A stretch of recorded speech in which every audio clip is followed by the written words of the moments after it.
Waalaikumsalam. Apa khabar? Sihat?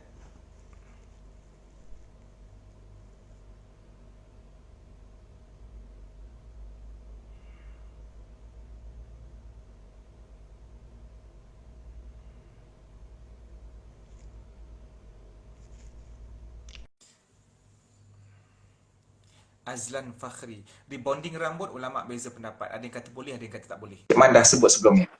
Oh, Assalamualaikum. Waalaikumsalam. Hmm. Oh, sekejap. Saya maaf Saya tak expect accept pula. Okay, sekejap. Saya cari tempat duduk. Okay, Assalamualaikum Cik Man. Waalaikumsalam. Cik Man sihat? Sihat? Oh, okay. Sekejap. Nervous pula. Cik Man, Hmm. saya nak tanya soalan boleh? Okay. Okay. Cik Man, kalau saya tengok mufti-mufti western kan, yang semua yang cakap English tu, ramai betul-betul mengharamkan muzik. So, macam mana tu? Itu normal. Perbezaan pendapat di kalangan ulama normal, perkara biasa. Okay, tapi adalah pendapat yang membolehkan muzik tu. Tak semua mufti western haramkan. Tak semua. Bahkan muzik di western adalah benda yang sebati. So, fatwa untuk western tak boleh terus haram. Kau nak tahu tak sebenarnya yang mengharamkan muzik siapa? Siapa? Antara ulama yang mengharamkan. Mazhab Syafi'i. Kau tahu tak? Mazhab Syafi'i. Kau rasa orang Malaysia ikut pendapat mazhab diorang? Yang diorang duk agung-agung, Imam Syafi'i, Imam Syafi'i, jangan lawan Imam Syafi'i. Satu Malaysia tak ikut dia punya fatwa haram muzik. Betul. Budaya kita. Lepas tu bila orang lain bawa selain daripada mazhab Syafi'i, dia kata Wahabi, duk tuduh dia Wahabi dah, duk apa ni label-label dia. Tapi dia sendiri pun dia tak ikut fatwa daripada ulama yang dia kata dia sayang. Bohong lah ini semua. Jadi mufti di Western, antara yang mengharuskan muzik yang paling sporting, Syekh Yusuf Al-Qaradawi. Dia masih hidup lagi. Dia duduk di Qatar, jawatan dia Presiden Kesatuan Ulama Antarabangsa. Asal Mesir. Ya. So, jadi kalau ikut mazhab Malaysia, muzik haram. Kalau ikut mazhab di Malaysia, muzik haram. Nyanyi-nyanyi ke alat-alat muzik, tapi kenapa tak ikut? Lagu tu tak ikut. Kan? Okey. Terus soalan lain? Tak, tapi kalau perempuan menyanyi pun dibolehkan ke? Sama juga. Benda tu khilaf. Sama juga. Khilaf. Dia merujuk kepada tujuan, lepas tu siapa yang mendengar, kemudian situasi dia. Begitulah.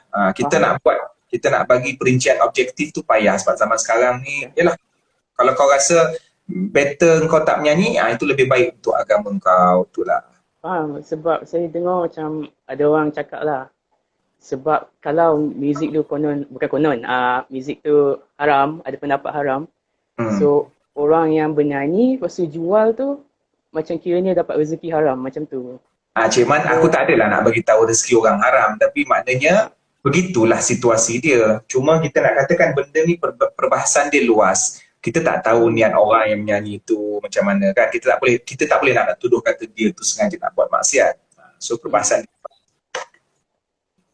So kalau kita nak kata, kalau nak menyanyi, kita pesankan menyanyilah dengan etika yang baik. Nasyid ke, motivasi ke, itulah. Okey. Terima kasih. Okey. Nak screenshot boleh? Okey, boleh? Okey. Sekejap ya. Okey, terima kasih. Terima kasih Azlan. Ya Allah Azlan, terima kasih lah Azlan. Nak tanya kalau niat korban letak atas nama apa?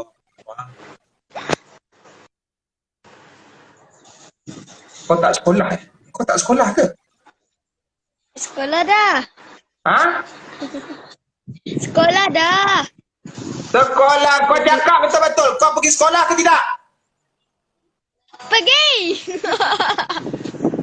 Kau sekolah mana? Sekolah SK Penggalan Jaya.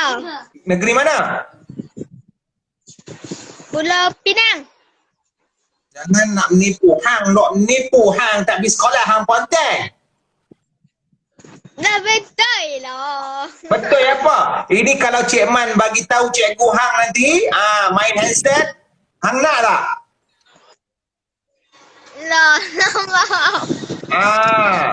Darjah berapa? Pak. Darjah 4. Tu siapa? Sebelah siapa? Api. Yelah aku tahu. Siapa dia tu, siapa dengan kau? Apa hubungan kau? Raja. Raja. Dia tu siapa? Apa hubungan dia dengan kau? Lah hubungannya main sama-sama je. Pergi cari-cari orang yang sama ya. Dia adik-beradik kau ke kawan kau? Adik-beradik. Engkau dia dah jam berapa? Pak. Engkau dah jam berapa? Lima. Dia abang kau lah, dia abang kau. Lepas pipi dia sikit. Sikit ya, perlahan. Cepat. Okey. Apa ni? Dah makan ke belum? Dah. Lauk apa? Lauk apa? Lauknya nasi ayam. Siapa masak? Tok. Ha? Dek. Siapa? Tok masak. Mana mak mak tak masak ke? Ibu kerja. Mak kerja. Ni yang cakap dengan Cik Man ni siapa? Yang depan ni. Ni siapa? Kamu siapa? Kamu? Saya lah. Iyalah, siapa nama? Deni Hakimi. Denish. Kau buat macam ni? Ha. Kau buat macam ni. Kat dia. Okey. Denish ada nak tanya soalan tak? Nak tanya soalan?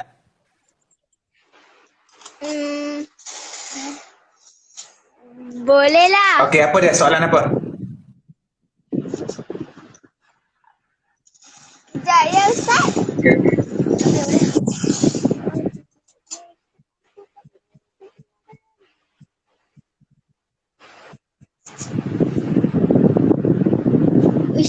Ustaz cuba cerita sikit. Kenapa kita kena solat 5 waktu?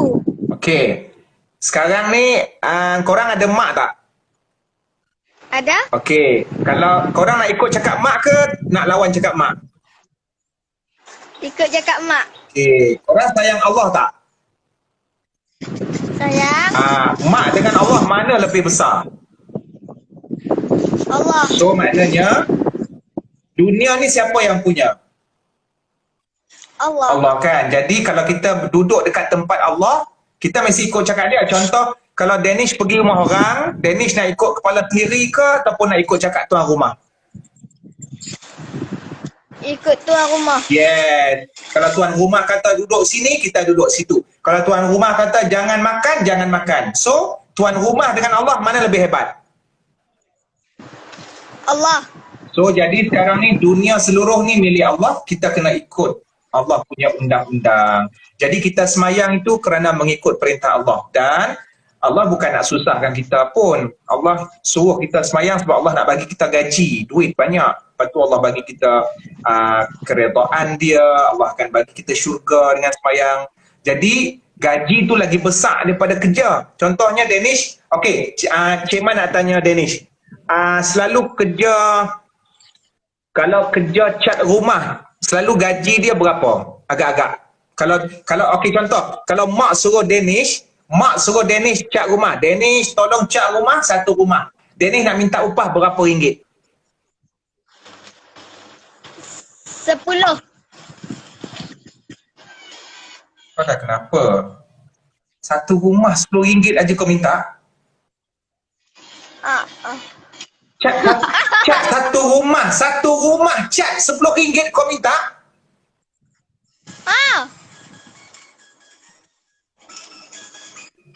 Jauh kepala. Kenapa kau minta sikit?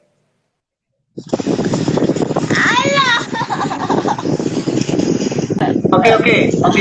Cik Man suruh Danish pergi mesen rumput. Mesen rumput rumah Cik Man contohnya. Danish nak minta upah berapa?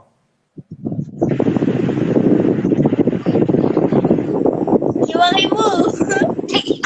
Oh, dengan aku kau minta banyak. Dengan Mak Hang minta sikit. Okey, RM2,000 Okey. Danish minta RM2,000. Kalau Cik Man bagi RM2 marah tak? Keri. Marah tak? Danish. Okey Danish, okey Danish tol apa ni bersihkan rumah Cik Man, letih-letih penat-penat bersihkan rumah Cik Man. Sekali Danish dapat RM2. Marah ke tak marah? Marah. Sebab apa marah? Cepatlah cakap, sebab apa marah? Cuci.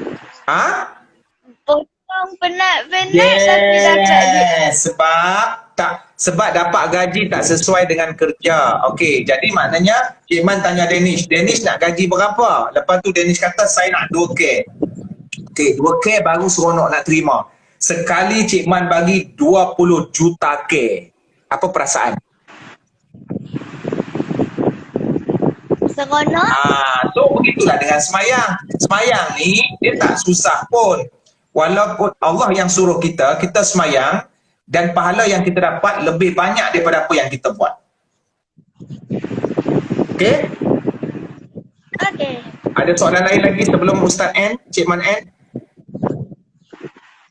Tak ada dah. Okey, jangan nakal-nakal. Ada makwa ke dekat sekolah ada makwa? Tak ada lagi. Cakap betul-betul ya, ada ke tak ada? Tak ada. Dulu ada tak? Tak ada. Sekarang ada tak? Tak ada. Masa darjah 1 ada tak? Tak ada. Satu tahun tak ada lagi. Tingkatan 1 baru ada. Ha? Tingkatan 1 baru ada. Kenapa tingkatan 1 baru ada? Mana boleh? Habis belajar sampai umur 20 dulu. Apa hampa? Okey, jumpa lagi. Terima kasih.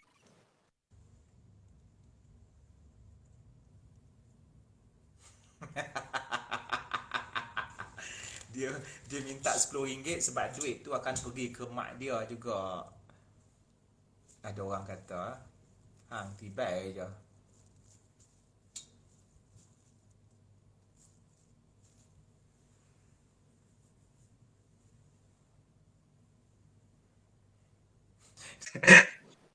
Assalamualaikum.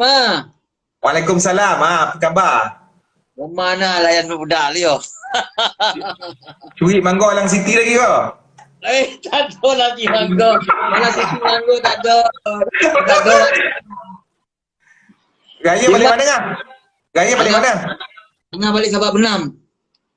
Sabak Benam rumah siapa? Makin lama makin jauh lah dia apa tu?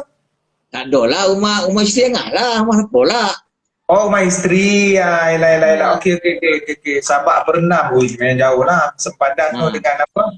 Tadi soalan apa? Tak faham. Soalan dengan sekat tu pasal dia nak bagi sedekah korban daging tu. Jadi daging tu dia asing-asing macam daging Batam Pinang dia asing dia bagi untuk dia je. Tapi yang sedekah dia tak apalah. Dia macam ni kalau dia bahagikan tu tujuan dia mungkin dia pilih bulu ke apa benda aku tak boleh, itu terpulang pada dia lah. Mungkin dia kata okey dagingnya bagi dekat adik-beradik apa ni paklung kau. Lepas tu yangnya pula yang kocik-kociknya bagi dekat orang kampung luar. Itu tak apa. Dengan syarat jangan niat dia nak bagi daging ni lebih kepada orang ni sebab orang ni tolong buat kerja. Yang tu tak boleh. Itu namanya upah. Kalau niat upah tak boleh. Jadi dia bergantung pada niat dia. So orang yang tukang lapah, orang yang tukang semboleh, dia tak boleh ambil daging atas dasar upah. Maknanya tuan lembu kena bagi diorang ni benda lain, duit ataupun daging kotak ke apa benda kau macam itulah. Tapi kalau dia bagi daging tu atas niat dia nak sedekah tak apa? Tak apa, tak masalah. Tak ada masalah. Ah. Cuma tak boleh bagi atas dasar upah je lah. Tak boleh, niat dia Pasal boleh lembu ni dia upah dagingnya. Syik kau. Tapi tak boleh lah. contoh lah kan. Kadang-kadang kan dia nak tahu tanda-tanda upah ni, kadang dia tak beritahu upah, kadang dia kau bacanya kata, kau baru dapat sebungkui kau. Nya ambil sebungkuinya. Tadi kau lapar ponat loteh dia nampak tadi kan. Ambil sebungkui. Tu tak boleh, tu upah lah tu. Itu upah tu. Kan selalu kan ayat-ayat orang Tanjung kan yang tu ayat orang Tanjung.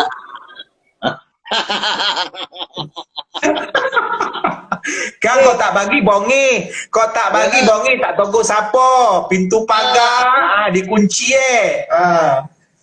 Tak ada lah, mungkin dia nak minta nombor telefon tak dapat. Tu hari kan janji kata nak datang. Angah nak aku nak cari call apa payah. Apa macam mana? Angah tunggu. Okey. Tapi dah kasih dekat apa hari tu? Dekat si apa? Nanti apa kasih? Nanti apa kasih? Okey. Apa sihat lah? Alhamdulillah tengok berseri-seri muka Oi, nak naik lah badan lah tu, nak kuih lah. Tak apalah, selera ada. Makan je. Adik semua sihat. Adik sana. Sihat macam tu je lah. Pasal dia stroke kan. Macam tu lah. Tapi boleh lah jalan sikit-sikit. Kalau jauh-jauh nak jalan, joih lah dia. Yelah, insyaAllah lah. Nanti kalau ada masa nanti. Mana dia duduk situ, Mambau lah kan? Tak, ni dia ada rumah Kak Long ni. 3 hari raya baru balik Mambau. Kak Long duduk mana? Kak Long duduk mana? Dia keramat. Pak ada datang dekat surau dekat rumah dia tu. Apa nama Mustaqim ke apa ke keramat tu, dekat EU 5 tu. Anjang situ juga kan? Anjang rumah Anjang rumah PJ. Yalah. Okey. InsyaAllah, okey. Nanti Pak bagi nombor telefon Pak ya. Okey bang. Okey, Assalamualaikum. Waalaikumsalam. Itu anak buah saya, orang kampung, keluarga besar panggil saya Apak. Orang kampung panggil saya Pak Man. Orang kampung dekat Negeri Sembilan panggil Cik Man, Pak Man. Kalau keluarga besar, saudara mara daripada atuk panggil saya Apak. Yang tadi tu anak buah saya, tapi dia lagi tua daripada saya. Maknanya nenek dia adik-beradik dengan mak saya. Nenek dia adik-beradik dengan mak saya. Jadi aku adalah cucu yang paling bongsu. Sebab tu aku dah ada cicit. Sebab cucu-cucu aku beranak dulu, kemudian baru aku lahir. Yalah Apak. Bapak saudara. Apak lah. Apak payung. Kan? Aku ni pak saudara dia. Cik Man pak saudara dia.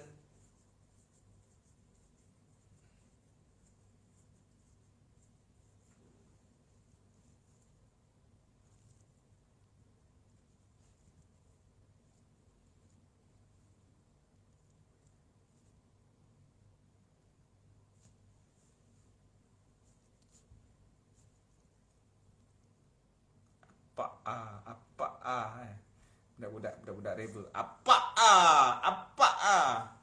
Okey. Cik Man suku apa? Cik Man suku biduan tu. Tapi yang paling ramai dekat dunia ni 3 suku. Ustaz. Ya, silakan. Ya, Apa khabar? Sihat ke? Sihat alhamdulillah. Daripada mana? Ni daripada PJ. PJ. Damansara. Damansara. Okey, silakan. Soalan? Ustaz, saya nak ada nak tanya 2 soalan Ustaz. Okey.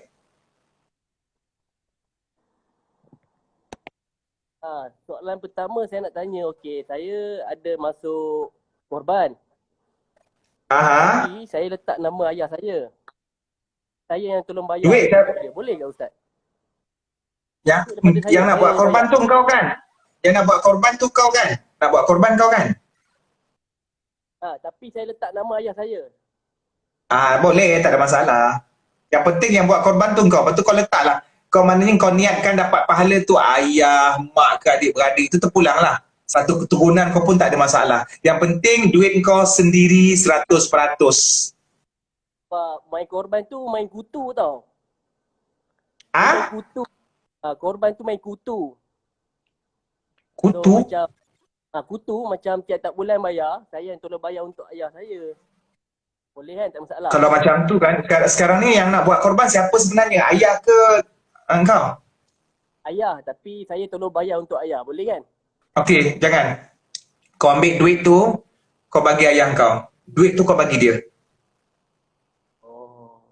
Sebab korban ni seseorang yang dapat pahala korban sebab dia buat daripada duit dia sendiri. Mana boleh kau buat korban lepas tu nak letak ke ayah. Dia tak kena macam tu. Kau bagi duit tu dekat ayah kau. Ya, ni ambil duit. Nah, pap, ambil duit ni duit abah. Sesuka hatilah nak buat apa. Baru daripada duit dia, bukan daripada duit kau. Itu yang tanya tadi, siapa yang nak buat korban? Abah nak buat korban ke engkau nak buat korban? Sebab korban ni dia daripada orang tu sendiri. Orang yang nak buat korban daripada duit dia. Duit dia sendiri.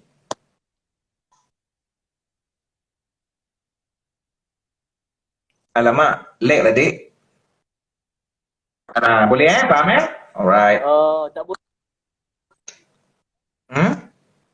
Tak dengar. Boleh lah macam tu kan. Tak boleh Kau bagi je dia duit, lepas tu dia belilah lembu sendiri. Tu duit dia lah tu. Bukanlah duit kau dah. Okey. Saya nak tanya lagi satu soalan terakhir. Okey. Okey, sekarang ni saya nak tanya macam orang cakap macam batasan lah. Okey, perempuan ni kira macam contohlah isteri saya. Okey, saya ambil isteri saya. Isteri saya ni dia macam macam mana cakap okey, isteri dengan sepupu. Okey, kami adik-adik ni sepupu dengan sepupu boleh bersalam Ustaz? Sepupu tak boleh salam. Okey, salam. Kalau pakcik? Pakcik boleh salam? Sebab macam ni saya nak cakap tapi minta maaf saya cakap sebab saya orang muda, so saya masuk daripada keluarga mentua. Apabila saya tengok keadaan sekeliling tu, saya nak tegur, saya serba salah sebab saya kira saya keluarga menantu, kira saya keluarga menantu. Kadang-kadang kalau pakcik saya balik tu, pakcik balik daripada kampung, saya tengok macam okey, anak pakcik saya ni dengan sepupu dengan isteri saya ni, okey, laki perempuan lah, kira salam macam salam cium pipi lah. Saya tengok dia. Tak boleh. Itu dah apa, sebab dia orang boleh kahwin. Dia orang boleh kahwin. Cuba engkau tiba-tiba kau pergi cium pipi perempuan tak mana-mana tepi jalan. Apa perasaan isteri kau? Macam tu lah. Mereka Tapi jawapan yang keluar daripada pakcik saya macam ni pakcik. Cik Man, pakcik saya pakcik belah isteri saya ni dengan bapak dia ni adik-beradik. Okey, makcik dia dengan mak mentua saya ni adik-beradik. Kira dia orang kahwin adik-beradik. dia tak kira lah adik-beradik, tak kira lah. Dia tak kira lah adik-beradik ke bapak dengan bapak. Yang penting poinnya dia orang boleh kahwin. Bila boleh kahwin, tak boleh salam. Mazhab Syafi'i kata tak boleh salam, tak boleh sentuh. Itu je kata kunci dia. Tak kira lah bapak dia adik-beradik dengan bapak dia ke. Akhirnya saya dapat juga jawapan sebab saya nak tanya dekat orang masa macam serba salah pun ada sebab isteri sendiri kan. Tegur kat pakcik. Maknanya kau kena jagalah isteri kau. Janganlah sampai belaga pipi kan. Kalau ikut mazhab Syafi'i tak boleh. Dia cakap alasannya kami diorang ni macam adik-beradik sendiri. Sebab kami Allah. Kalau macam adik-beradik, kita pun boleh cakap dengan orang mana entah mana-mana pun macam adik-beradik, rapat daripada kecil. Kesudahnya tak ada beza pun antara mahram dengan tak mahram. Tu je lah. Okey Ustaz. Terima kasih Ustaz. Terima kasih banyak-banyak dapat info daripada Ustaz Cik Man. Okey Cik Man, terima kasih banyak Cik Man. Terima kasih Khalid. Terima kasih. Assalamualaikum.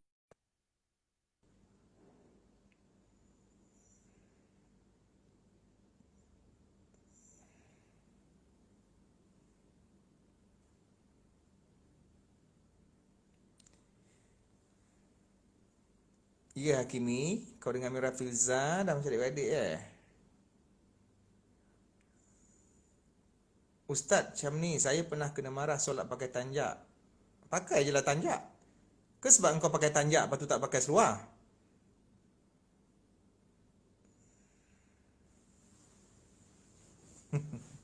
Dah, dah. Jangan nak melampau-lampau lah Firdaus. Nilofa lah, apalah, Mira Filza lah.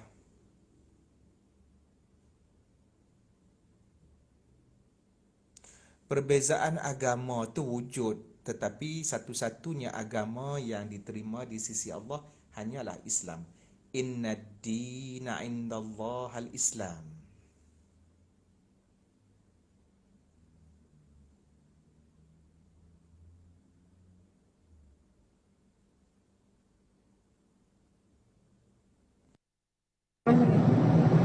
Assalamualaikum Cik Mai.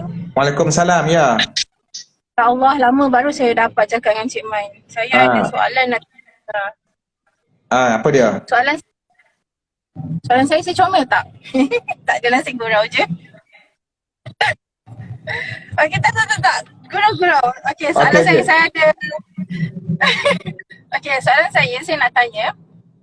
Solat tahajud dengan solat duha, dia ada doa dia sendiri kan?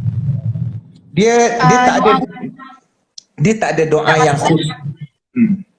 Okey, Cik Man teruskan. Dia tak ada doa yang khusus. Terpulang pada kau berdoa dengan kefahaman kau yang kau minta dengan khusyuk. Terpulang. Kau doa apa-apa saja. Kalau kau tak hafal pun kau boleh doa dengan bahasa Melayu. Itu lebih yang penting kau faham. Okey, sebab saya ada Google lah macam solat tahajud tu. Selepas solat tu dia ada dia ada doa untuk doa tahajud dan duha tu ada doa untuk duha. Itu cadangan. Itu cadangan. Yang kau Google itu dicadangkan. Kan kalau kau baca, kalau kau beli buku solat, baca surah, lepas Fatihah baca surah ni, lepas Fatihah baca cadangan. Kalau kau tak hafal, kau bacalah apa yang kau hafal. Tu je lah. Okey, faham. Sebab saya ingatkan doa tu adalah wajib selepas dua-dua solat tu. Itu yang saya muskil tu. Alright, saya faham. So, itu je lah soalan saya, Cik Man. Okay, terima kasih. Jumpa lagi. Alright, ni Cik Man.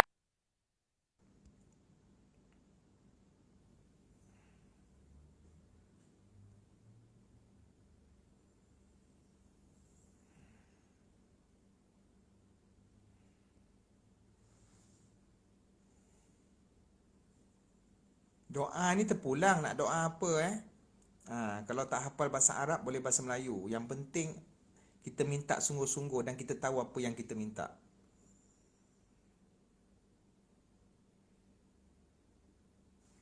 Kalau Ustaz Ridwan dia banyak nenek yang nak. Nenek apa? Nenek nak kahwin dengan aku? Jap.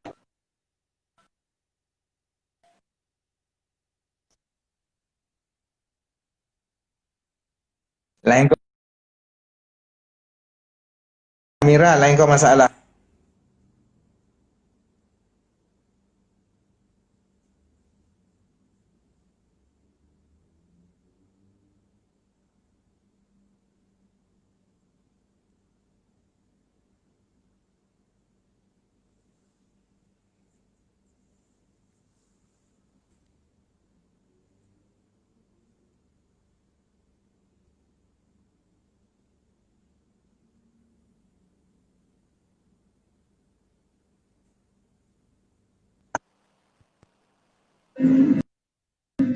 Assalamualaikum Cik Man. Waalaikumsalam. Ya, Cik Man nak tanya ni. Mana boleh letak emas dekat bawah sini? Lemas lah Cik Man, lemas. Lemas kau buang je lah. Nanti kau masuk balik benda tu dah kuman. In fact, daripada kuman ke sini kau bawa kat sini. Tak payahlah marah Cik Man nak cakap ni. Apa pula aku marah? Aku bagi cadangan undang-undang. Orang nak selamatkan dia kata aku marah dia. Okey Cik Man. Cik Man. Adakah seorang wanita tu jatuh nusyus jika tinggalkan suami dia? Macam tu. Ya. Mana keluar daripada tanpa izin. Cik Man.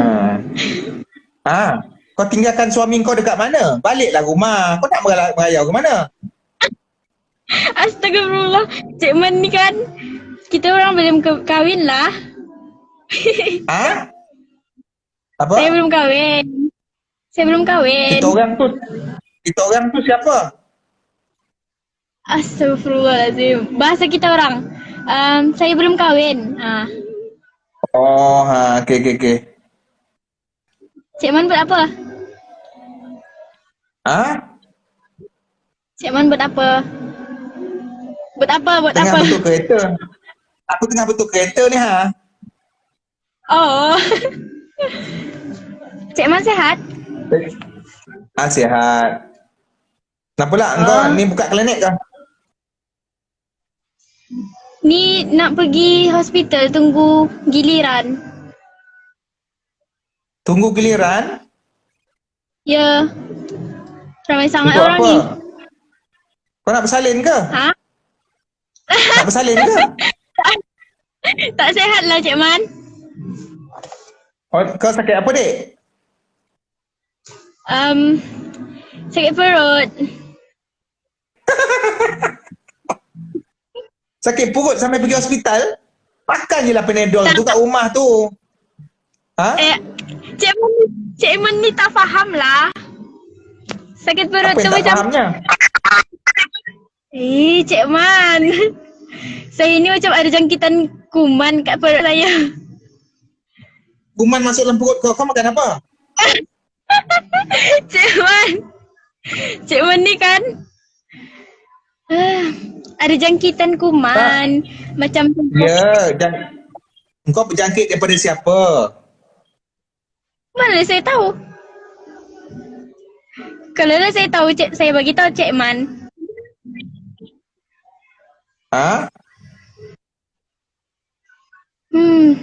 Cik Man. Okey. Terima kasih Terima kasih. Bye. Bye, jumpa lagi. Waalaikumsalam.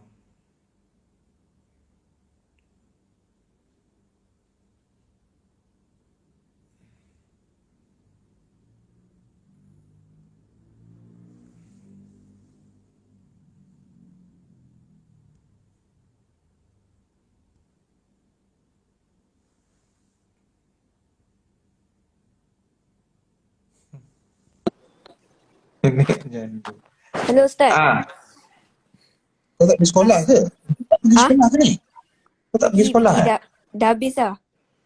Habis apa? Apa yang dah habis? Dah habis sekolah dah. Dah habis sekolah, dah habis, dah grad? Dah grad dah? Apa tu? Dah habis sekolah, dah lepas ni nak tahu kerja, boleh kahwin lah.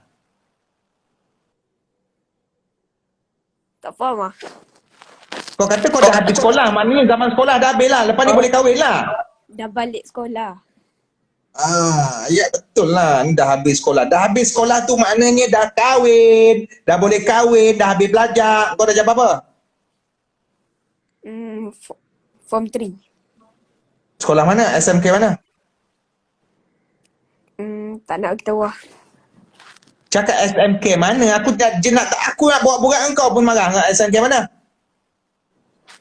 Sri Tebrau. SMK Sri Tebrau. Kau tipu ke betul ni? Betul. Sri Tebrau dekat negeri mana Johor. Johor Baru. Apa soalan kau? Kalau kita ternampak ke, terbaca benda yang syirik secara tak Apa sengaja. dia? Apa dia? Kalau kita ternampak ke, terdengar, terbaca benda syirik secara tak sengaja, dosa tak? Dia tak murtad lah, tapi kau cepat-cepat sebut la ilaha illallah. Kalau sengaja macam ni? Kau ni lah kenapa? Kalau sengaja berdosa lah. Lepas tu, kalau kat sekolah kan, macam kau turunkan sikit biar muka kau masuk dalam frame. Aku geram betul aku tengok dahi kau ni. Turunkan. Turun kamera handset kau tu. Apa yang kau nak malu-malu? Oh, berkapal-kapal boleh pula. VC dengan aku kau malu. Kau sekolah kau pengawas tak? Kau sekolah pengawas ke PRS? Tak. Murid biasa. Murid biasa. Lepas tu sukan? Sukan apa? Sukan kau sukan ke tidak? Sukan lah. Sukan apa kau masuk? Tak. Sorry. Kau ni ambil barang ke apa ni? Apa? Okey, sambung soalan.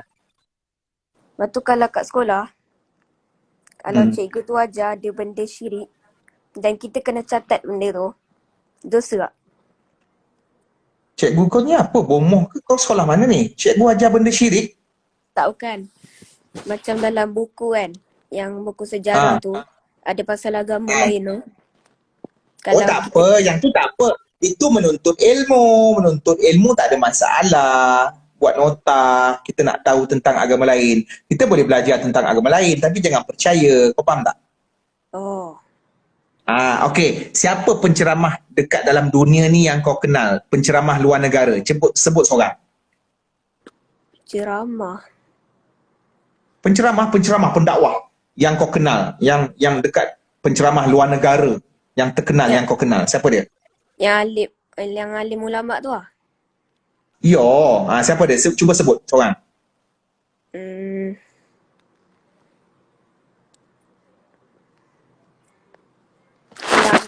Yang Habib tu. Ha? Tak ingat nama dia. Okey, engkau pernah dengar tak nama Dr. Zakir Naik? Pernah? Kenal kan? Dr. Zakir Naik, dia ceramah pasal apa? Banyak lah. Okey, antara yang dia tumpukan dalam ceramah dia tentang agama lain. Dia ceramah tentang agama lain. Jadi tak ada masalah sebab dia nak terangkan kepada masyarakat supaya dapat membezakan antara agama Islam yang benar dengan agama lain. Okey, boleh Betul, kalau kita simpan buku tu pun tak apa lah. Tak apalah untuk mengkaji. Boleh? Okey. Okey, ada soalan lain? Tu je lah. Engkau pernah couple? Tak pernah. Budak perempuan ada minat dengan kau ke? Kau ada minat-minat ke? Ada lah. Masa form berapa kau minat budak perempuan tu? Awal lah. Awal tu apa? Umur berapa? Tak ingat.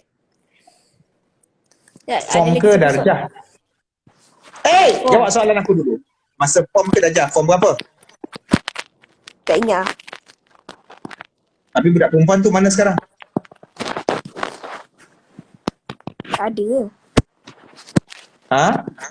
Ada je. Dah makin lama aku nampak rambut kau. Kau turunkan balik kamera ni. Sekarang aku enlarge kan. Turun lagi. Turun. Sampai muka kau masuk dalam frame. Okey. Apa soalan? Kalau sambut birthday boleh tak? Sambutlah dengan doa selamat, bersyukur. Tak payahlah kau beria-ria sangat. Tu je lah. Okey, tu je lah. Okey, selamat belajar. Terima kasih.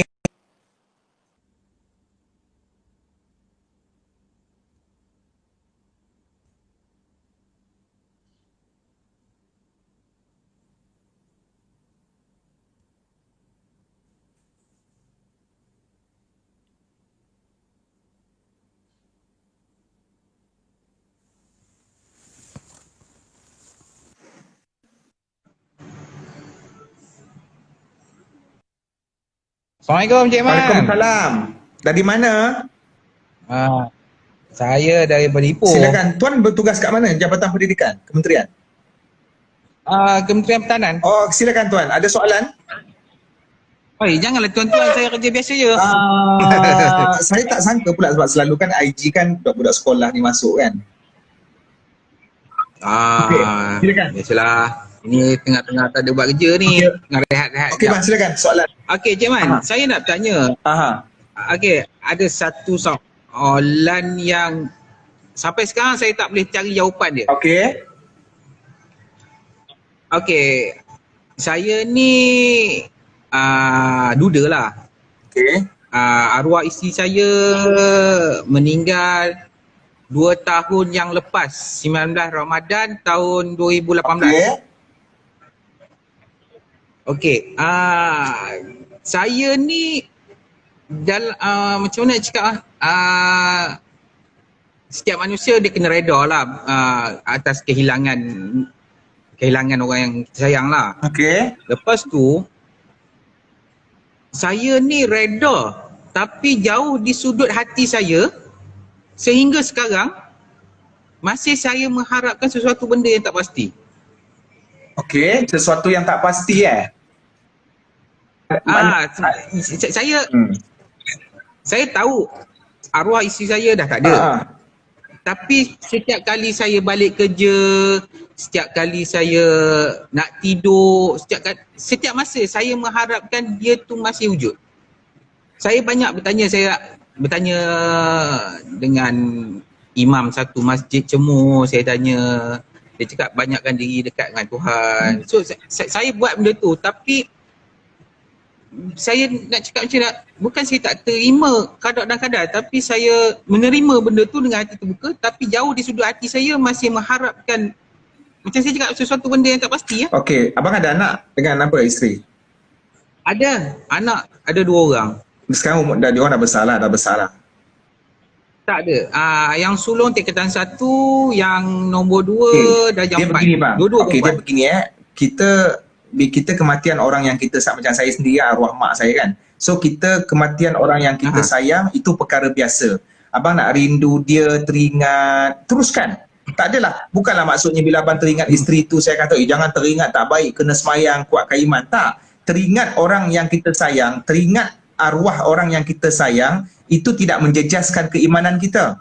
Abang boleh ziarah kubur, kemudian abang boleh bercakap dengan okey, apa ni, ayang, abang datang ni, besok lepas tu abang nak balik, besok abang datang lagi. So benda tu yang secara sederhana tak ada masalah. Cuma kita kena kawal, jangan kita buat sesuatu yang terlalu melampaui batas. Sebab tadi abang kata abang redha. Okey, selesailah bila dah kata redha. Tapi teringat rindu tu it's okay, itu normal. Kadang-kadang bila kita duduk sorang-sorang teringat kenangan, kita menangis. Itu perkara biasa. Tak ada masalah dekat situ. Cuma kita kena kawal. Cuma mungkin abang kena banyakkan bergaul. Mungkin dia boleh lupa sikit-sikit dalam kehidupan. So benda tu ansur-ansur lah.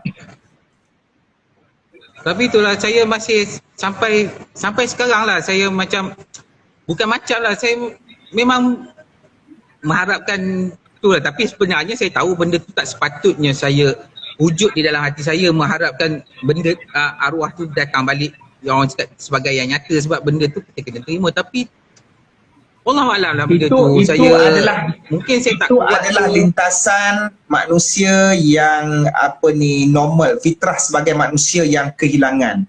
Itu perkara biasalah. Cuma janganlah kita sampai kata, ya Allah, engkau ni tak patut ambil nyawa dia, kau ni tak adil lah. Kalau jangan ada lintasan macam tu lah. Itu tak ada lah, itu tak sampai lah ke tahap macam tu. Itu Sebab perkara, apa yang berlaku dengan abang ni normal kan, maknanya benda tu terhasil disebabkan oleh kerinduan. Kita macam saya sendiri, mungkin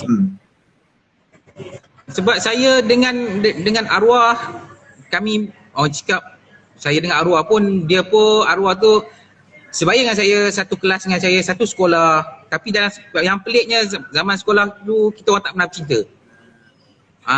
Lepas tu Allah pinjamkan arwah dengan saya 12 tahun 2 hari. Okey, abang, saya bernikah dengan, saya terlupa nak bagi tahu abang satu perkara. Sebenarnya ada berita gembira yang bila abang yakin dengan berita gembira ni, saya rasa abang tak akan memikirkan lebih daripada apa yang sepatutnya.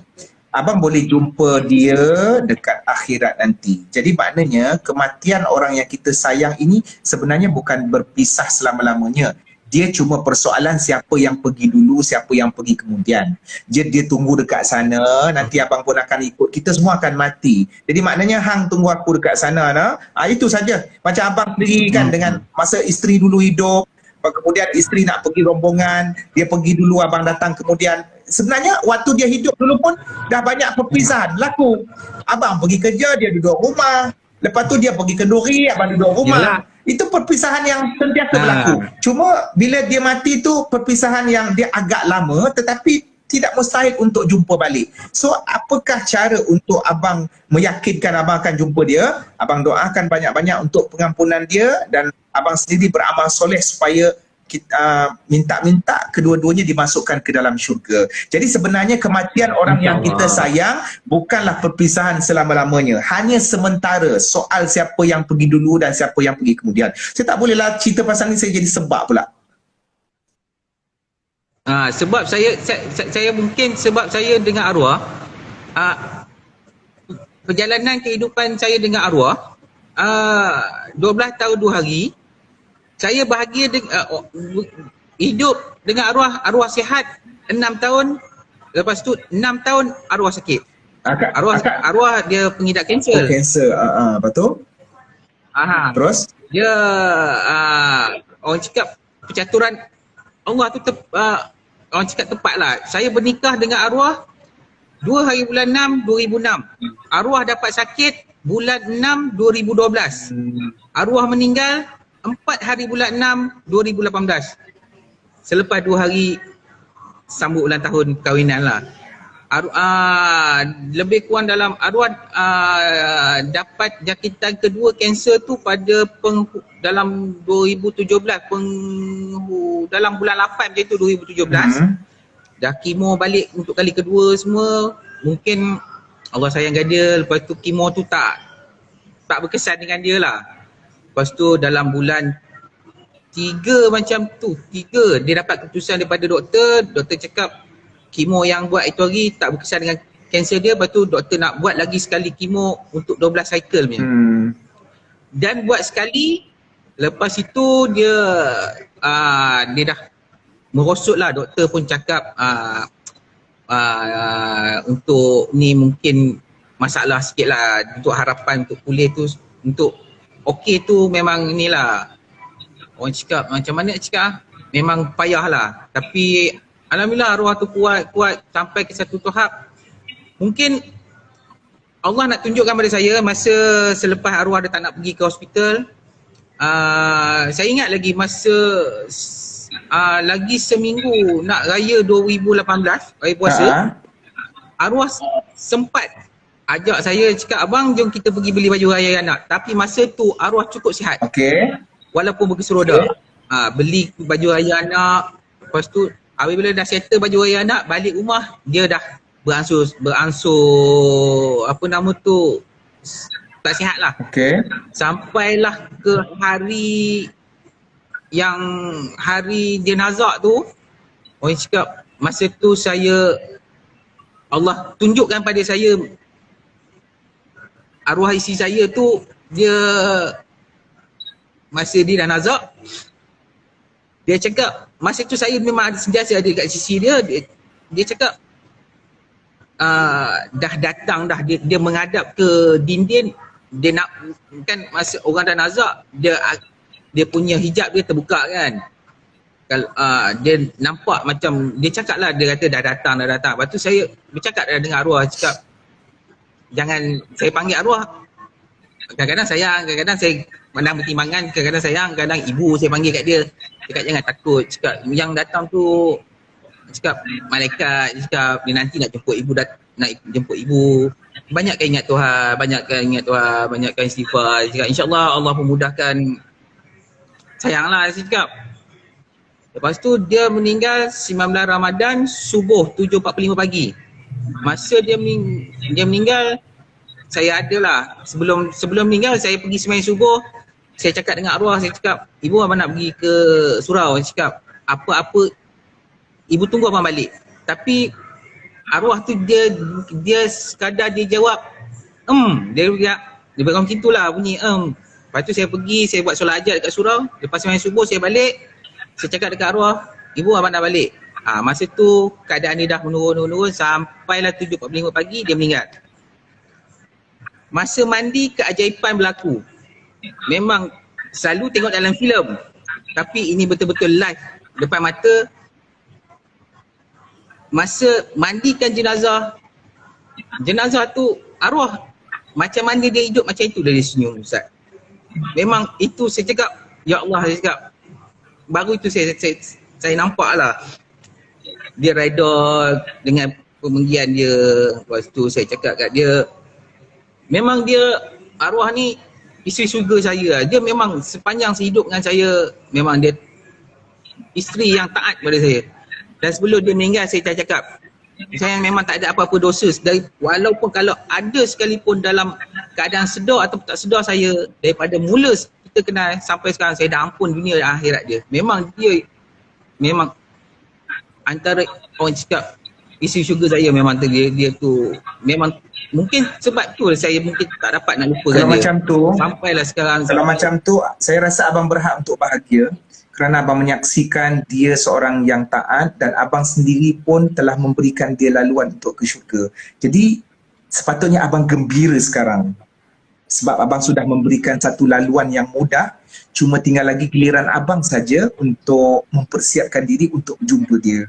So bagi saya, Dan rindu biasa, rindu itu perkara normal, tetapi selebihnya abang perlu gembira kerana abang telah melepaskan dan orang cakap, alhamdulillah sepanjang dah 2 tahun arwah meninggal, saya adalah dapat mimpi. Mimpi yang pertama saya dapat pada 2018, Hari Raya Haji subuh. Raya kedua Hari Raya Haji Jumaat. Subuh Jumaat Hari Raya Haji tahun 2018 saya dapat mimpi arwah. Lepas tu anak saya pun ada dapat. Masa saya mimpi arwah tu, saya mimpi saya mandikan dia semua dalam keadaan macam mana saya nampak dia tu, macam tu lah dia. Dia abang dengan Anak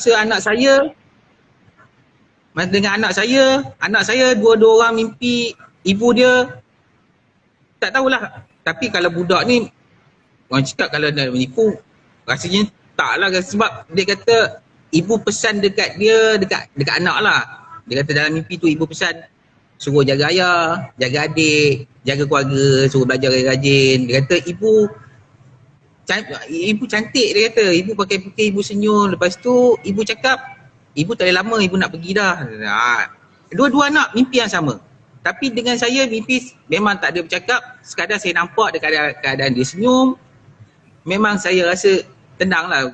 Kan, memang saya setiap kali saya rindu kat dia, saya buat solat hajat, saya minta kepada Tuhan untuk datangkan mimpi walaupun sekejap. Tapi alhamdulillah lah, saya buat, orang cakap dia tak ada dah dapat sekejap tu. Kadang-kadang seminggu lepas saya buat solat hajat, 2 minggu lepas tu baru dapat kadang-kadang. Tapi alhamdulillah lah, orang cakap saya, itulah saya sampai sekarang saya tak boleh, macam mana cakap, sama ada saya ni bersalah ke ataupun pun sebab saya mengharapkan itu perkara normal dalam hidup abang. So abang dengan dia sempat berapa tahun hidup? 12 tahun 2 hari. 12 tahun. Tak apalah, abang teruskan kehidupan abang. Semangat, saya yakin abang semangat. Rindu tu perkara biasa. Kalau tak rindu tu yang masalah. So rindu itu kadang-kadang dia jadi penguat semangat kita. Dan abang perlu gembira lah. Abang perlu gembira sebenarnya kerana abang telah, perpisahan itu terjadi dalam keadaan, dalam lingkungan kesetiaan. Dan perpisahan itu terjadi dalam keadaan masing-masing saling redha-meredai antara satu sama lain. Dan perpisahan itu terjadi dalam suasana kasih sayang. Allah nak tarik benda tu supaya abang rasa seronok dan tidak menyesali dengan perpisahan tersebut. Mungkin ada orang berpisah sebab isterinya terlibat dengan orang kata masalah dengan lelaki lain. Ada orang berpisah sebab suami dia pula masalah dengan perempuan lain. Tapi abang dengan akak berpisah dalam suasana yang orang kata sangat sweet. Cuma bezanya perpisahan ketika hidup, yang ni perpisahan yang bersifat sementara tetapi berbeza alam. So tinggal lagi kita je nak masuk ke alam sana. Cuma masa kita dan ajal kita akan tiba waktunya nanti. Boleh bang ya?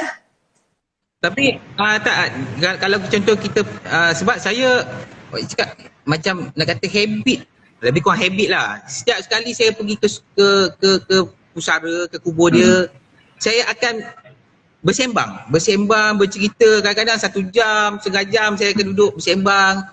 Sambil bersembang tu dengan di kubur kita menangis. Tapi orang cakap bersembang dengan orang yang tak ada jawapan dengan kita sembang, kan.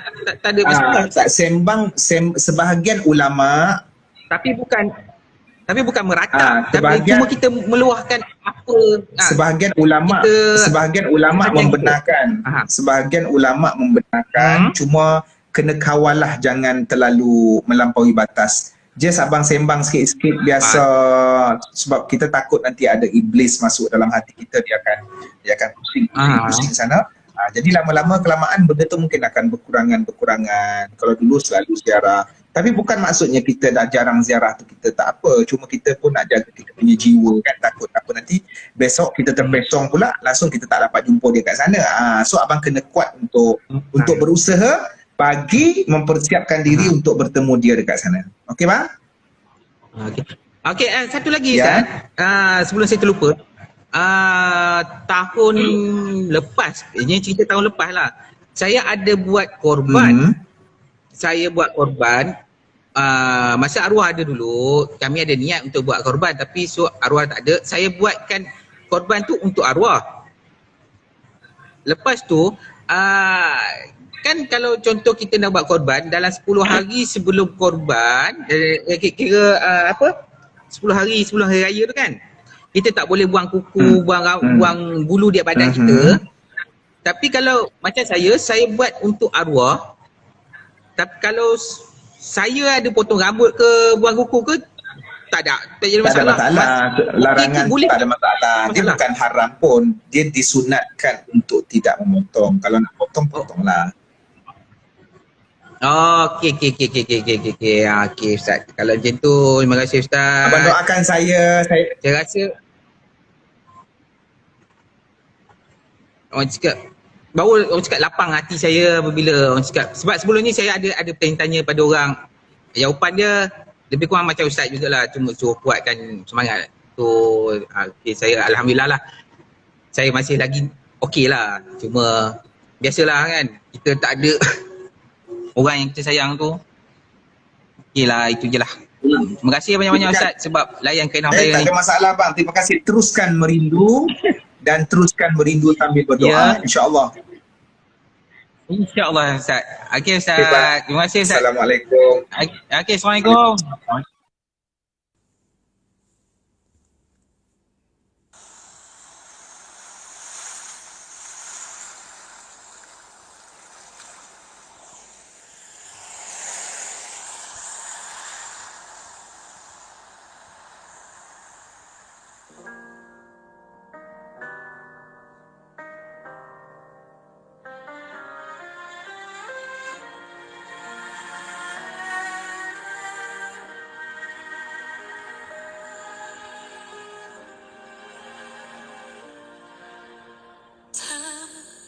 Terdiam di sini ku termenung memikirkan dirimu.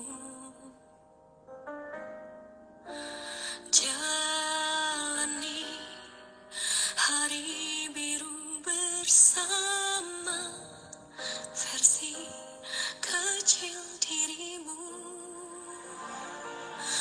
Untuk memahami, untuk menerima. Oh terima kasih Tuhan, kau telah berikan 12 tahun terindah bersama dirinya, menjalani cinta yang ku pikir tak ada, takkan ku tukar dengan apapun di dunia. Dan sekarang Aisyah bersama dengan dengan Bunga Citra Lestari. Sejenak namun mengisi jiwa, hadirmu dalam hidupku. Ku coba jalani coba mengerti. Oh terima kasih Tuhan kau telah berikan 12 tahun terindah bersama dirinya, menjalani cinta yang kupikir tak ada, takkan ku tukar dengan apapun di dunia. Tak ku tahu kuatkah diriku untuk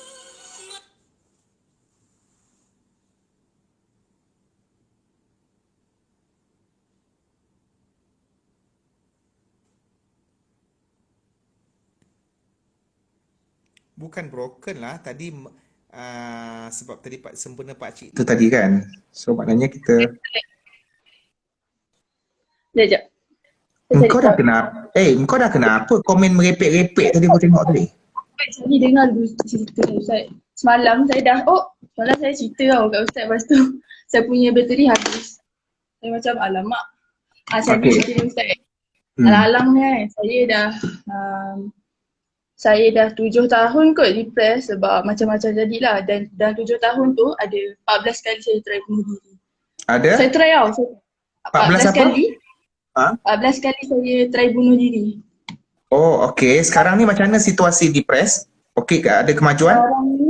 Sekarang ni Alhamdulillah dah ada, kalau Yena dah buat klinik Yena sendiri lah, sebab yelah dah 7 tahun ikut sakit, takkan kau tak nak sihat pula kan. Okey, apa punca depres? Ada sejarah? Ada memang ada sejarah. Apa sejarah? Sejarah dia, first memang mula-mula family kan busy cari duit kan, dia tak bagi attention dari kecil. Tu sebab utama lah. Yang kedua, surrounding juga, sebab dulu Yena kan sekolah agama, tapi diorang tak faham lah orang yang sakit macam mana, so diorang bagi judgement yang teruk juga. Okay. And yang ketiga sebab salah satu sebab ada orang hantar sihir lah, yang tu yang paling sakit sebenarnya. Tapi bagi Yena semua benda tu macam tak apalah, ada hikmah. Sebab maknanya Yana sekarang ni Yana dah strong, so jangan fikir pasal orang lain. Dia sebenarnya macam ni Yana. Yelah, dalam hidup ni kita semua pinjaman. Yana kena faham kita semua pinjaman. Kalau Yana kita yang first kali ialah kita tak boleh bergantung dengan orang lain 100%, dan pergantungan kita hanya pada Allah.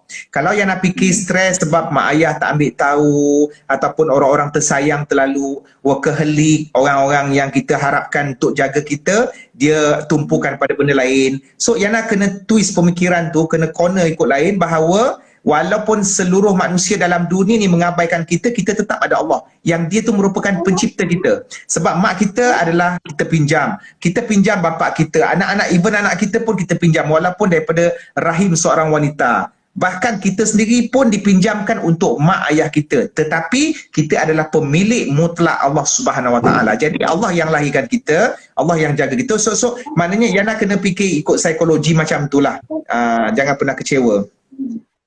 Yang ni ayah saya lah yang rawat saya. Assalamualaikum. Waalaikumsalam bang. Sihat? Sihat insyaAllah. Doakan kami balik Terengganu. Doa selamat.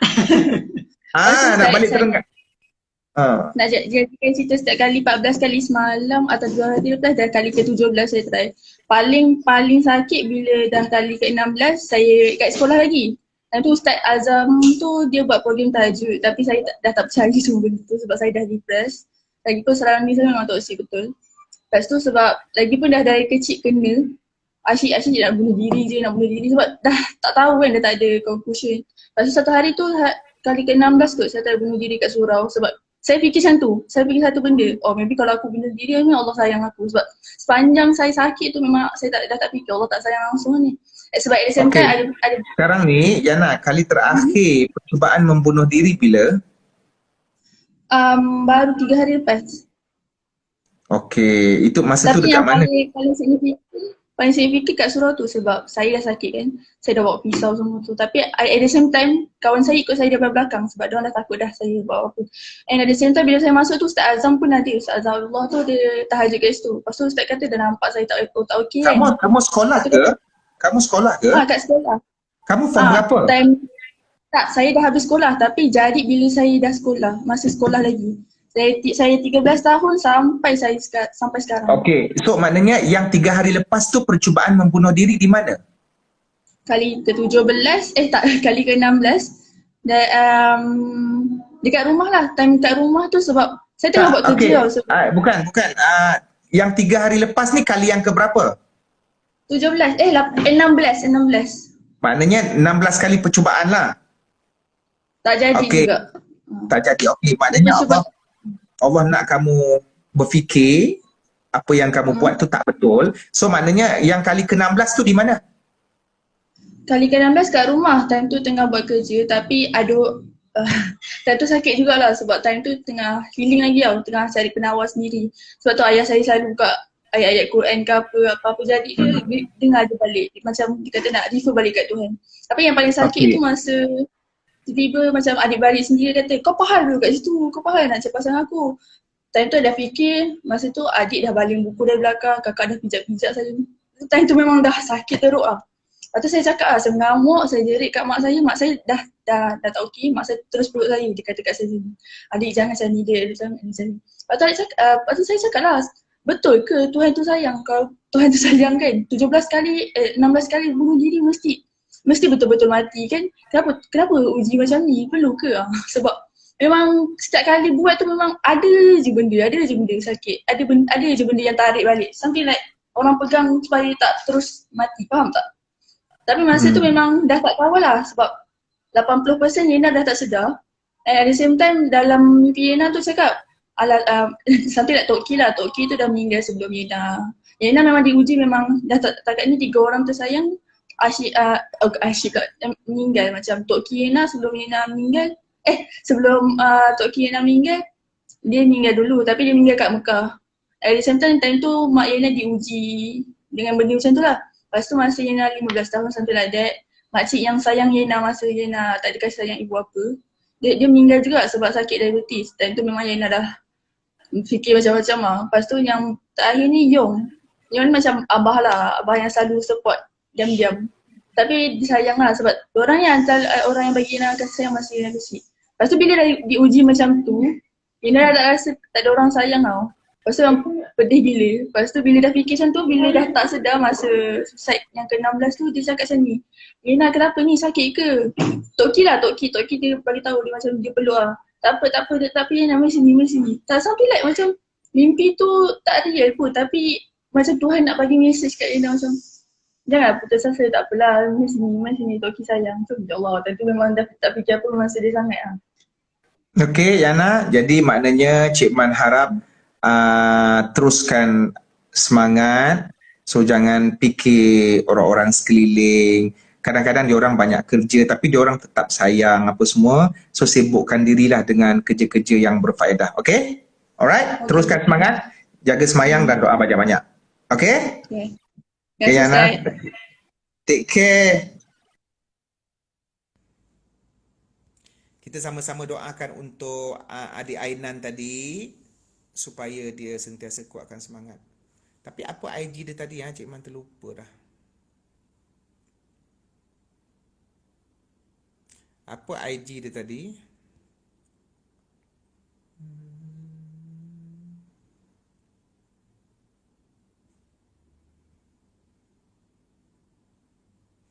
Apa IG dia tadi?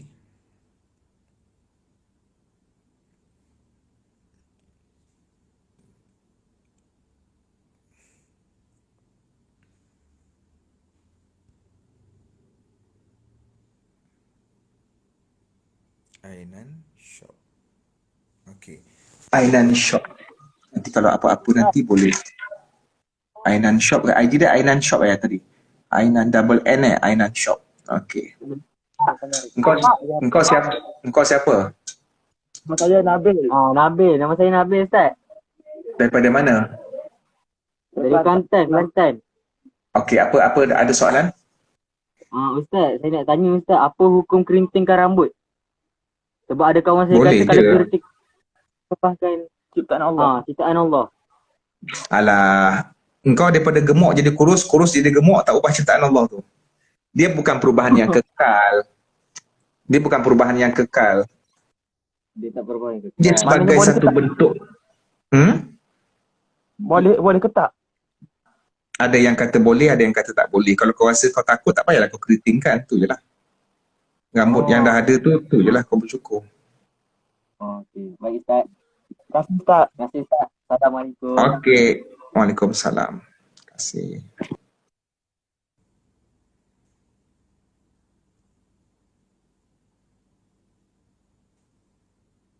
Terima kasih.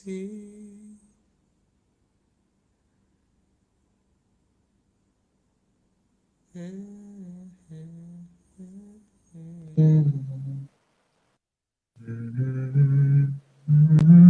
Yang terkenal.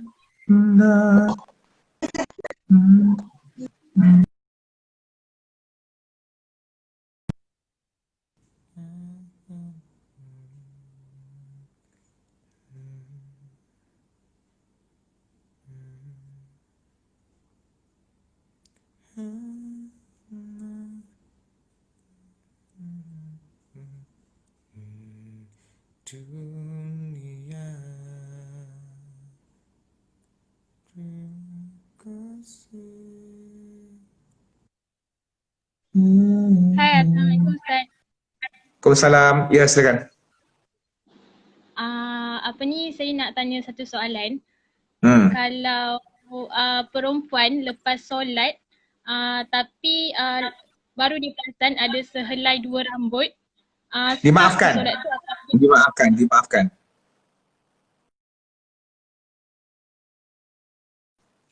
Dimaafkan. Ustaz potong sebab lain kau masalah. Dimaafkan. Dia tak perasan. Dimaafkan.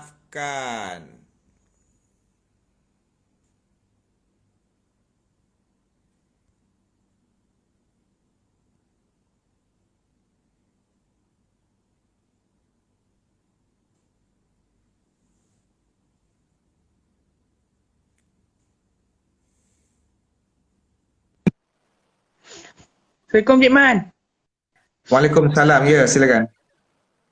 Nama saya Ikmal Rizal. Okey. Nak tanya. Kenapa kau tunjuk jari kau? 6 Ustaz. 1, 2, 3. Oh, subhanallah. 6 tu engkau unik. Engkau ada kelebihan yang tak ada orang lain. Terus? Okay. Ke akhir zaman kan Kaabah akan dihancurkan kan? Alright. So, apa kiblat bagi untuk orang mukmin nak solat? Itulah kiblatnya. Kaabah ada ke tak ada, itulah kiblatnya. Tapak ke? Iyalah. Kita bukannya, Dek, kita bukan sembah Kaabah, Dek. Kita menghadap ke arah Kaabah. Jadi kalau Kaabah ada ke tak ada ke, kita tetap stay ke arah situ. Okay. Sekolah mana ni? Sekolah mana? SMK Nyareko. Nyareko? Negeri? Selangor.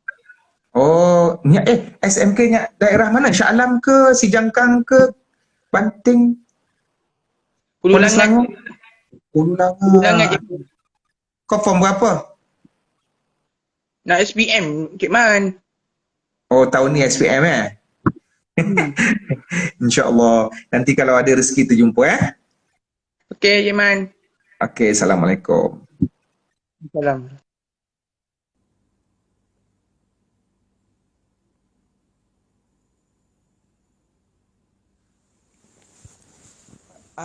Dulu guru bahasa Inggeris Cik Man, dia pun ada 6 jari. Dia pun ada 6 jari, guru bahasa Inggeris Cik Man. Satu keunikan lah. Tapi kalau kau jumpa orang ada 6 kepala kan, kau lari awal-awal.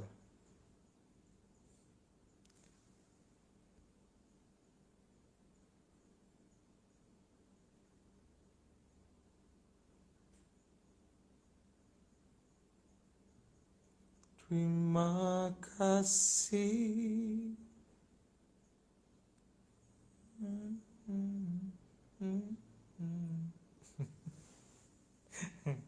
SPM tahun 2021. Adik tadi tu dia yakin menunjukkan kelebihan dia. 6 jari. Walaupun ada setengah orang macam segan. Tak ada nak segan, Allah dah ciptakan macam tu kan.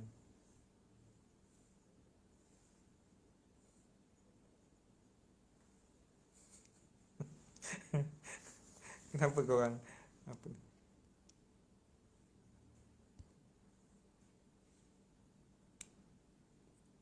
Cik Man sihat, dek?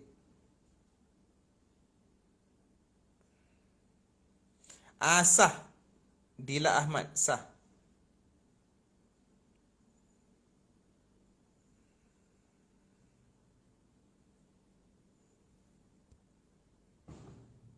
Aiman Fik is unable to join.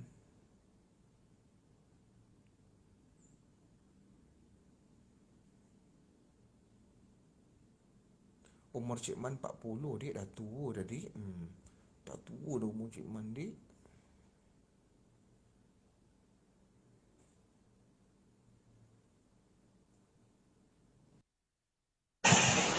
Assalamualaikum Ustaz. Salam. Apa lagi? Apa lagi? Rindu Ustaz. Okey, apa soalan? Okay Ustaz, saya nak tanya ni. Kita kalau tegur orang, kita tegur orang tapi kita tak buat. Macam dia kira macam mana ni Ustaz? Tak bagus lah. Kita tegur orang buat. Yelah, kita tegur orang tu bagus lah, tapi kita tak buat benda, tapi kita tengok benda yang kita tak buat. Kalau kita suruh orang semayang, kita tak semayang, kita berdosa. Sebab semayang tu wajib. Tapi kalau benda tu sunat, contohnya kita kata bersedekah lah, tapi kita tak bersedekah. Yang tu tak apa lagi, tapi tak bagus lah. Sebaik-baiknya kita kena buat dulu lah. Okay. Ustaz, satu lagi. Kan kita, kalau kita makan angin, kita jalan-jalan, kan kita akan nampak kita punya bukan mahram kan. Kalau kita ternampak tu macam mana Ustaz? Ternampak tak apalah, sebab benda tu memang tak boleh elak. Kau pergi, kau tengok amoy, kau ternampak amoy masuk pasar raya. Jadi kalau kau dah tengok, kita lain pula kan. Ada yang kata tu macam rezeki tapi Rezeki apa? Ya, apa lagi Kau couple ke tak? Kau couple tak? Kau couple tak? Kau couple ke? Tak. Kau jangan nak bohong aku. Kau jangan nak bohong aku. Tak. Betul Ustaz, tak. Kau pernah couple ke tak? Pernah couple tak dulu? Tak pernah. Kau ada minat, dulu ada minat je, minat saja. Minat pernah lah. Tapi sekarang tak ada dah. Budak tu pergi mana? Budak perempuan tu pergi mana? Budak perempuan tu pergi mana sekarang? Dia masuk sekolah agama tak ya? Kenapa kau tak bagi tahu dia yang kau minat dia? Ustaz, tu dah jam 6. Kau dah tahu apa-apa lagi. Sekarang ni kau ada minat sesiapa tak dekat sekolah kau? Sekolah saya lelaki je. Okey. Soalan lain? Soalan lain, mungkin kau minat ustazah kau? Mungkin kau ada minat ustazah kau yang belum kahwin? Tak ada. Betul Ustaz, tak ada. Pengetua kau lelaki ke perempuan? Tak ada. Pengetua kau lelaki ke perempuan? Lelaki. Ada ustazah perempuan tak sekolah kau? Ada. Ramai pada cikgu lelaki. Ada yang anak kaya? Ada. Mesti kau ada minat juga. Tak ada Ustaz, tak ada. Betul Ustaz, tak ada. Makcik kantin? Nanti kau minat makcik kantin. Makcik kantin? Dah. Macam mana kata? Adalah yang tak kahwin lagi. Makcik kantin ada yang Makcik kantin ada yang tak kahwin lagi? Sekolah saya dia dewan makan. Kantin tu ada juga tapi dah kahwin dah. Yang dewan makan ada yang dah kahwin? Ada. Mesti ada yang kau minat kan? Tak ada. Tak ada. Makcik cleaner? Betul Ustaz. Makcik cleaner? Semua dah tua. Tak tahu dah kahwin belum. Habis tu engkau maknanya engkau tak suka, engkau hina orang tua lah. Tak. Kalau kau ada jodoh dengan orang tua, kau boleh terima tak? Kalau dah jodoh. Terima je lah kalau dah jadi jodoh. Okey, kalau mak engkau suruh kau kahwin dengan kawan dia, kau terima tak? Oh, pasal tu susah Ustaz nak cakap. Sebab pula mak ni mana boleh, mak kau tak boleh. Kalau mak tu syurga engkau, kalau mak tak redha, engkau tak boleh. So mak engkau dia nak kahwinkan kau dengan classmate dia. Macam mana nak buat? Kau ikut ke kau lawan? Nak ikut tu ikut. Tapi kalau nak bagi pendapat sendiri tak tahulah. Mak engkau umur berapa? Umur mak engkau? 42. Okey, dulu zaman sekolah dia ada classmate, kawan baik perempuan, umur dia 42 sekarang, sama macam mak engkau tapi tak kahwin, okey? Ataupun dah kahwin, janda anak 7. Kemudian mak engkau dia kata, siapa nama kau dek? Nama kau siapa? Akmal. Dia kata Akmal, mak nak Akmal kahwin dengan kawan mak. Umur dia 42. Kalau Akmal kahwin, mak ampunkan dosa Akmal, mak redha Akmal, mak doakan masuk syurga. Kau tolak ke kau terima? Terimalah. Okey, baik. Tapi kau terima terpaksa ke ataupun kau kahwin dalam keadaan kau benci isteri kau? Rela je lah Ustaz. Kau macam terpaksa je. Nak buat macam mana dah itu apa? Cadangan mak. Bagus lah kau tak sangka kau bagus. Tak adalah, mana ada mak buat macam tu. Mak kau mestilah serahkan pada kau. Okey Ustaz, satu lagi saya tanya. Dalam kita nak buat ibadah kan? Mak kau ada situ ke? Tak ada. Saya nak tanya satu lagi. Macam mana kita nak istiqomah dalam kita nak buat satu benda? Contoh kita nak belajar. Kau form berapa? Form 3. Kedua 3. Tahun ni tak ada PTT lah. Alah kalau kau nak istiqomah tu, kau kena betulkan niat kau. Kau belajar sebab apa? Kalau kau belajar sebab exam, kalau tak ada exam, kau tak payah belajar. Jadi kau belajar tu sebab kau nak tahu ilmu kan. Allah kan. Yang kedua, saya tak kawan-kawan yang nanti belajar sekali, bukanlah 24 jam kau kena belajar, nanti benda tu jadi jemu. Maknanya adalah waktu-waktu kau enjoy, ada waktu-waktu kau okay. Itu je rasanya Ustaz. Ya, okey. Tak ada dah. Nanti kalau kahwin dengan kawan mak kau jemput InsyaAllah. Okey, jumpa lagi. Yeah. Assalamualaikum. Waalaikumsalam. Tak adalah. Apa pula aku takut pula Hakimi. Aku kalau mak dia ada, aku panggil mak dia berburak. Cuba tanya budak-budak netizen dalam ni. Aku berburak dengan mak bapak budak-budak yang visi dengan aku.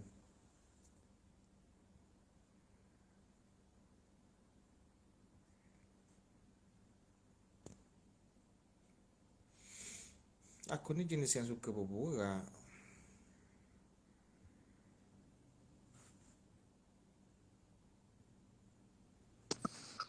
Assalamualaikum Ustaz. Waalaikumsalam. Silakan. Saya ada soalan. Dah lama tu tanya. Nama saya Azmi lah. Soalan saya seorang kolektor, pengumpul alat mainan. Mainan saya banyak. Saya kumpul Ultraman. Ni. Okey. Jadi soalan saya, sebab mak saudara saya pernah macam, tak tahulah, dalam nada bersindir pun ada, bunyinya cakapnya macam tak boleh ni. Kau tu berhala moden tu. So saya tanyalah dia, bagilah saya definisi berhala tu apa, pasal saya tak sembah. Ni mainan ni saya mainkan dia. Cuma saya minat lah benda ni, saya anggap sebagai hobi. Cuma Okey, betul. soalan saya pada Ustaz macam tertanya-tanya lah selama ni, boleh ke sebenarnya kan benda ni kan, pasal kita selalu orang dengar orang cakap simpan berhala pula apa ni, simpan patung dalam rumah tak boleh, malaikat tak masuk, apa semua ni. Okey, dalam hadis ada sebut secara umum tentang patung. Patung. Bila kita sebut patung tu, dia tak adalah memberikan gambaran yang spesifik dalam hadis tu. So bila sebut patung tu, patung yang apa-apa saja yang kita anggap dan kita definisikan dia sebagai patung. Termasuklah yang patung figura, lakonan-lakonan daripada barat macam Thanos ke apa benda semualah. Itu satu. Yang kedua, antara sebab, apakah sebabnya diharamkan menyimpan patung dalam rumah? Kerana dibimbangi ada unsur memuliakan, unsur takdis. Bukan maksud kita sembah. Berhala mungkin kita sembah.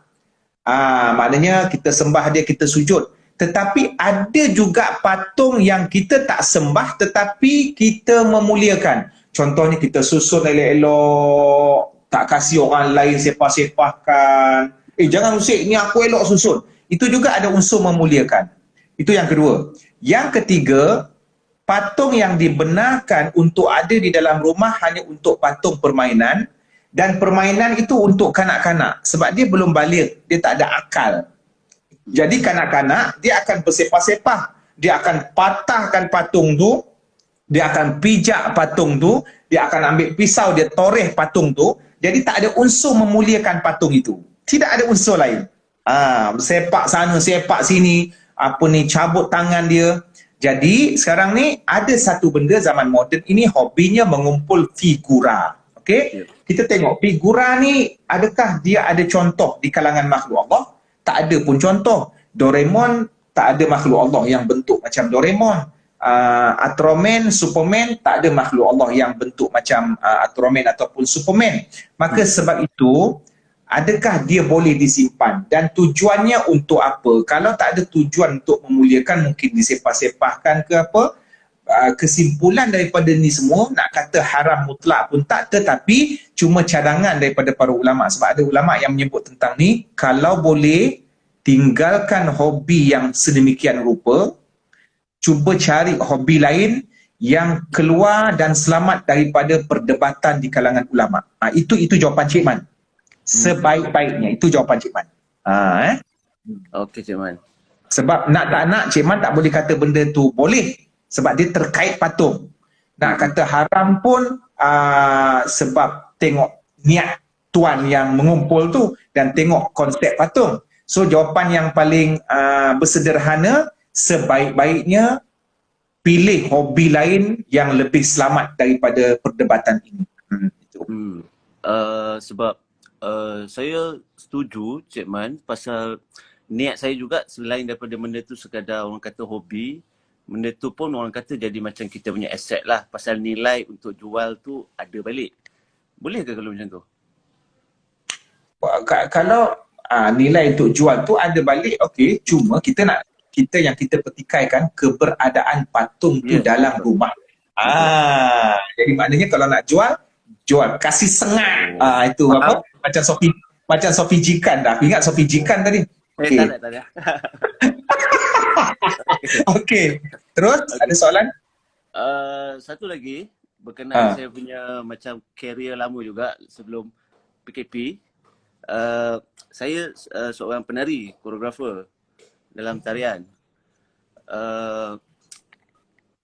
Macam mana orang kata untuk kita faham bila kita kadang pasal kita punya norma kerja tu kita bercampur. Saya pun faham, saya sebagai seorang Islam, saya cuba sedaya upaya juga untuk orang kata jaga batas dan tata susila kita lah sebagai lelaki dan juga sebagai Islam terutamanya. Tapi kadang-kadang ialah bila dalam kerja kita kan, terutamanya sebagai koreografer dan penari, ada benda yang kita bukanlah orang kata tak boleh elak, tapi susah nak elakkan daripada segi sentuhan ataupun dari segi pemikiran bila kita nak sampaikan satu-satu mesej kita dalam karya kita tu. Jadi orang kata apalah langkah ataupun jalan yang terbaik untuk saya nak ni. Okey, macam ni. Bila Mi dah tanya soalan ni, Cik Man yakin Mi seorang manusia yang berusaha untuk mencari yang terbaik untuk agama. Alright? InsyaAllah, ya betul. Okay, bila Mi tanya soalan ni, bagus lah Mi boleh terimalah sebarang jawapan ke apa benda. Menari, menyanyi, kemudian benda-benda yang bersifat hiburan ataupun benda-benda yang bersifat keduniaan dalam dunia ni, hukum asalnya boleh saja. Cuma kadang-kadang bila zaman moden ni, orang kita bila sebut menari je haram, bila menyanyi je haram. Sebab apa dia pilih, sebab apa dia cepat perkataan pertama muncul haram? Sebab dia dah faham lah dalam dunia industri bila sebut tarian dia mesti ada pegang-pegang, campur laki perempuan gilik-gilik. So itu sebab tu perkataan pertama. Sebenarnya benda tu bila kita katakan tarian itu dia sebagai pergerakan, dia movement.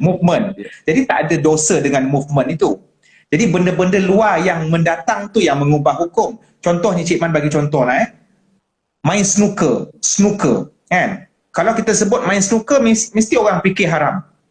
Padahal snooker dia kayu, kemudian dia bola yang bulat-bulat. Tapi kenapa orang sinonim dengan hukum haram? Sebab ramai orang main snooker mungkin dia main kalah bayar. Dia main dekat tempat yang ada arak, ada perempuan ke tarian tiger show ke apa benda semua kan. Jadi asal hukum bagi snooker tu halal. Cuma bila ada unsur-unsur luar yang masuk, kalah bayar. Siapa kalah dia bayar table.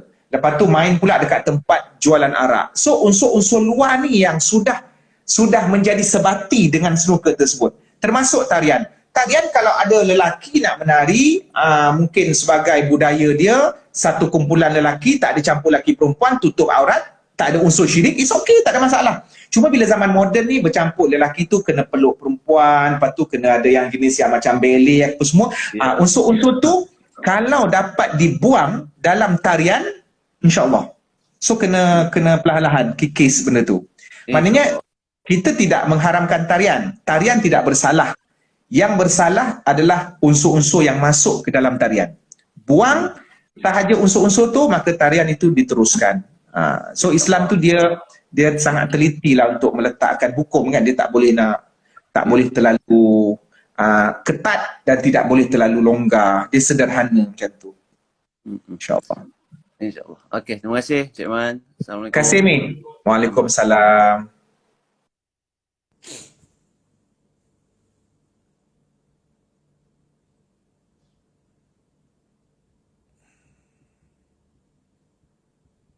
Main gym pun sama juga. Captain Gym. Gym tujuan dia untuk membina kesihatan, membina otot. Okey? Tapi kalau kau main gym, niat kau main gym nak tunjuk six pack supaya orang puji badan hebat, tak boleh. Ataupun kau main gym lepas tu kau nak dedahkan aurat, keluar pergi shopping mana-mana, spenda je. Sebab badan lain tak nak tutup supaya orang tahu nampak berketak-ketak. Ni six pack sini, pipi ada six pack, ada six pack, belakang pun six pack. Kau pakai spenda je. Jadi yang tu haram. Tapi kalau main gym tu untuk kepuasan, nak bina tubuh yang ideal, di samping tutup aurat, tak ada niat apa-apa, tak ada masalah. So kena tengok berdasarkan niat dan situasi.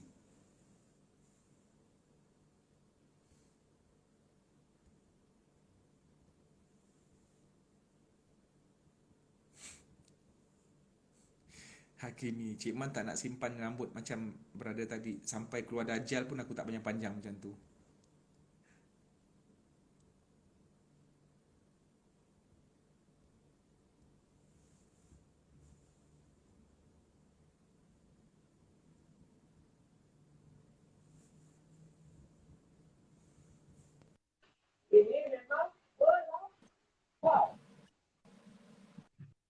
Jahitan.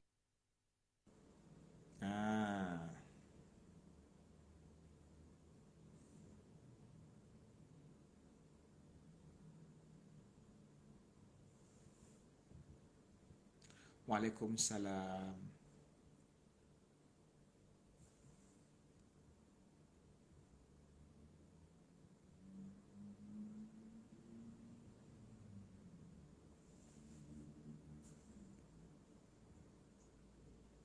Ustaz, isteri saya baru diberhentikan. Macam mana saya nak terus? Saya tukar masa untuk terus. Diberhentikan apa? Hello, Assalamualaikum Ustaz. Muhammad Akmal Alif. Okey, semoga Muhammad Akmal Alif dan isteri dipermudahkan urusan. Rezeki milik Allah itu ujian. Allah nak uji orang-orang baik. Macam Muhammad Akmal, Allah sayang semua. Jangan putus asa lah. Kena kreatif untuk kena duduk bincang balik macam mana nak teruskan kehidupan. Okey, Muhammad Akmal Alif. Siapa ni? Okey, saya Anwar Daripada mana? dari Melaka Ustaz. Okey, Melaka kau duduk mana? Cik Man selalu pergi Melaka. Duduk Umbai. Umbai, ikan bakar lu. Betul. Tapi kau kerja kat mana? Saya kerja kat Melaka Raya. Pasar Raya. Melaka Raya. Melaka Raya kau kerja apa, Dik? Perunding keuangan. Oh, kau perunding, kau apa ni, accountant kan? Bukan. Perunding keuangan. Maksudnya penasihat keuangan. Dekat company Perancang lah. keuangan lah Ustaz. Dekat company tertentu lah. Ya betul. Okey, silakan. Ada perkongsian? Ada soalan Ustaz. Okey.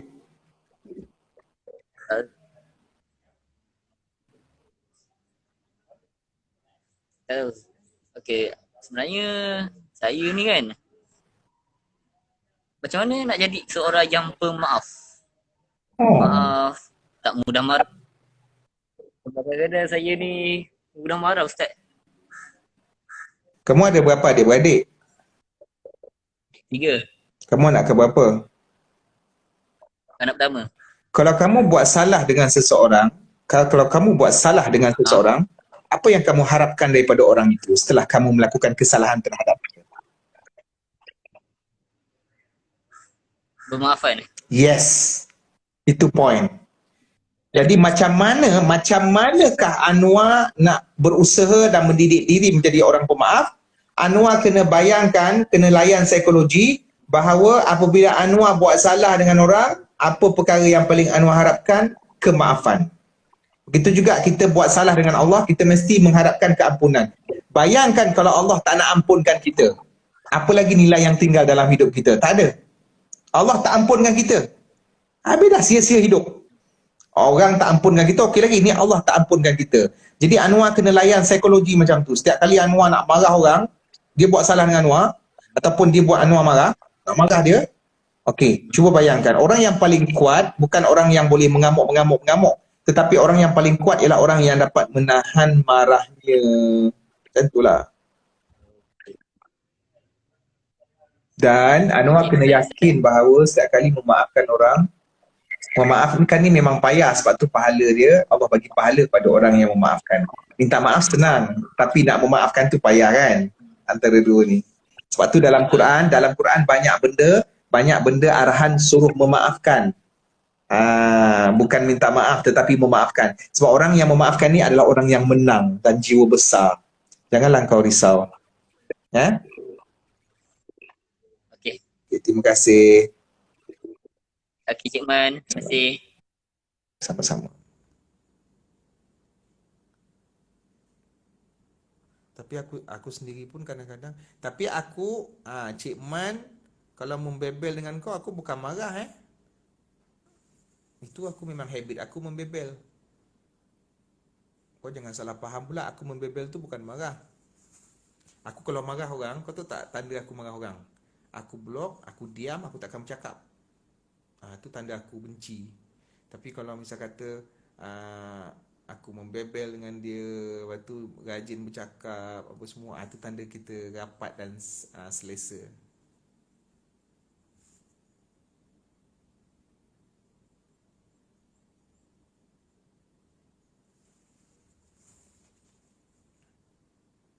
Waalaikumsalam Adila Najwa. P. Adila Najwa. Boleh tak Ustaz terang cara niat sebelum solat mesti masa semasa takbir Dila Ahmad. Semasa takbir Allahu Akbar, Allahu Akbar. Kenapa kau tak accept?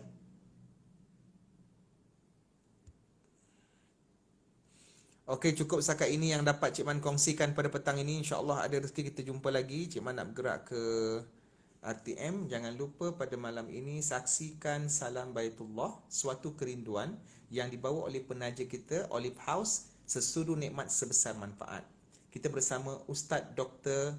Farid Ravi pada malam ini. InsyaAllah membincangkan tajuk yang berkenaan dengan, Cik Man lupa tajuk dia. Jumpa malam ini 9 malam di TV1 ataupun saluran berita RTM ataupun live di Facebook. Malam ini jangan lupa saksikan Salam Baitullah jam 9 di TV1 ataupun di Facebook Salam Baitullah. Okey, jumpa lagi. Assalamualaikum warahmatullahi wabarakatuh. Tetamu malam ni Ustaz Farid Ravi. Ustaz Farid Ravi yang Indian tu. Dia